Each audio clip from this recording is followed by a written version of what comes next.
Olá a todos, primeiramente é uma honra fazer parte da segunda jornada de produção acadêmica Ciência na Prática.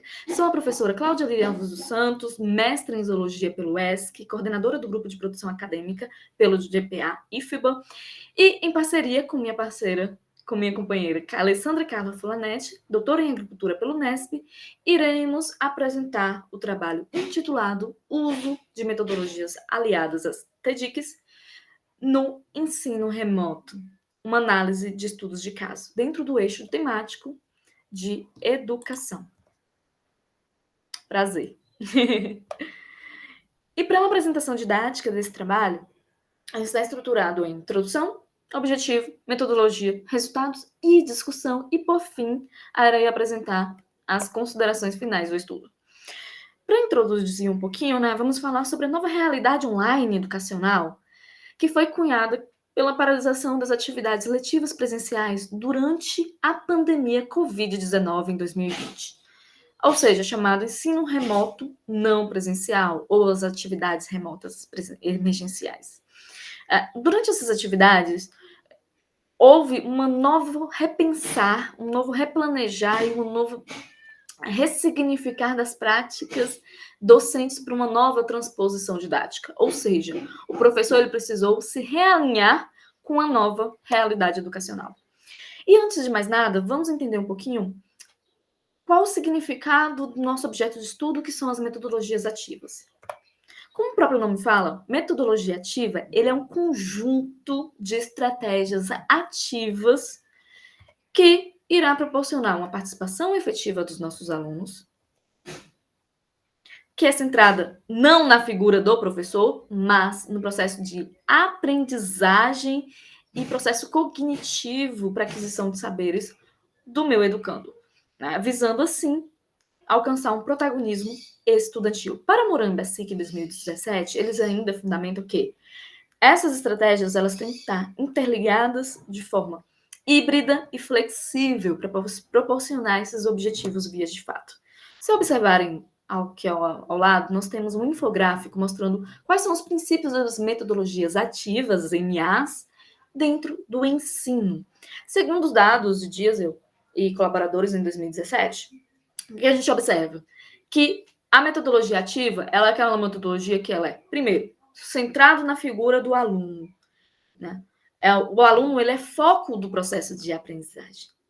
Ele tem que ter autonomia para poder fazer o processo de autorregulação desses saberes, através de um processo criativo, reflexivo, da problematização da realidade. Eu tenho que levar em consideração a bagagem social, cultural e de vida desses indivíduos, e cunhar também um processo de trabalho colaborativo, trabalho em equipe, na qual vai ter também um estímulo a práticas inovadoras, onde o professor ele atua como mediador, facilitador e ativador do conhecimento.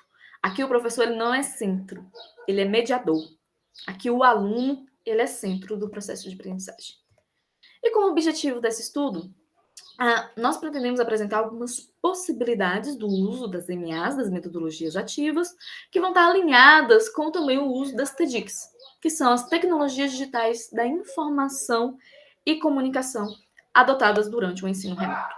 E como passo a passo, essa metodologia ele tem um caráter, uma abordagem qualitativa, a gente vai utilizar não de dados quanti, mas de quali, através de uma perspectiva exploratória dos estudos de casos sobre a temática em questão, né?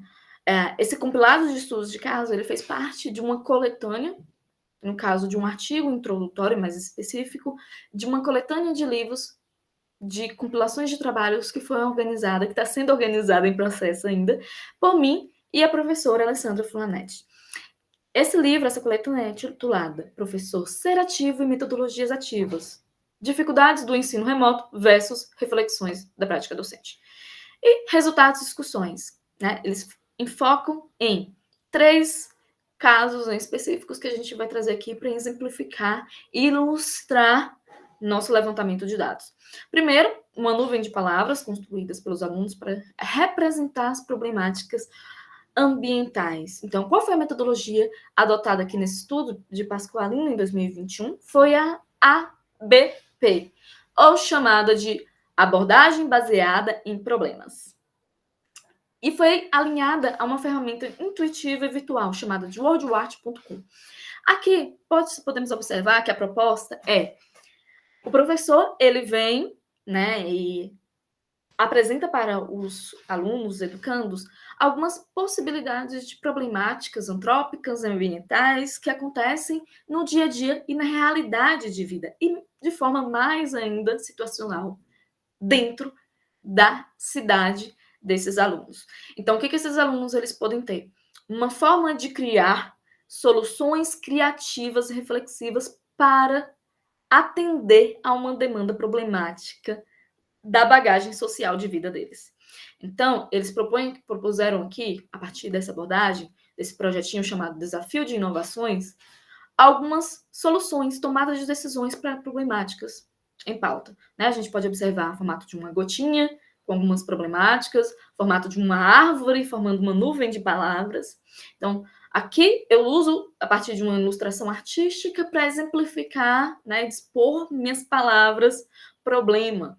Agrotóxico, desmatamento, poluição do ar, né? Então, formatozinho de uma árvore, tem um formatozinho de uma nuvem mesmo, mostrando a erosão, mostrando lixo, mostrando poluição sonora.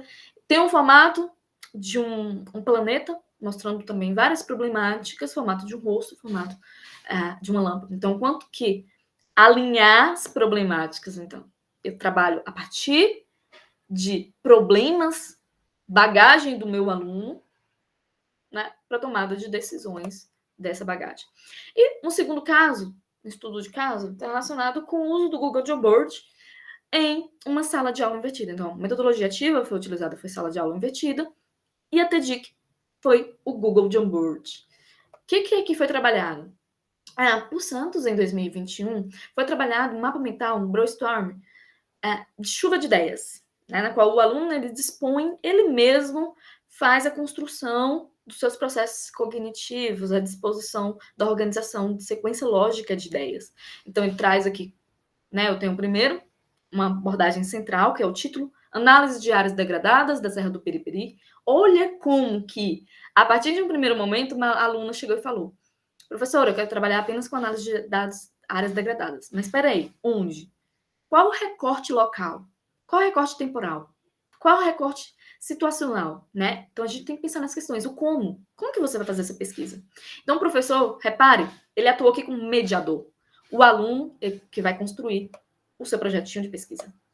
Aqui, um segundo momento, dentro dessa mesma abordagem, foi utilizado de práticas sustentáveis na irrigação na agricultura familiar. Estratégias de baixo custo adotadas na comunidade do Alagadiço.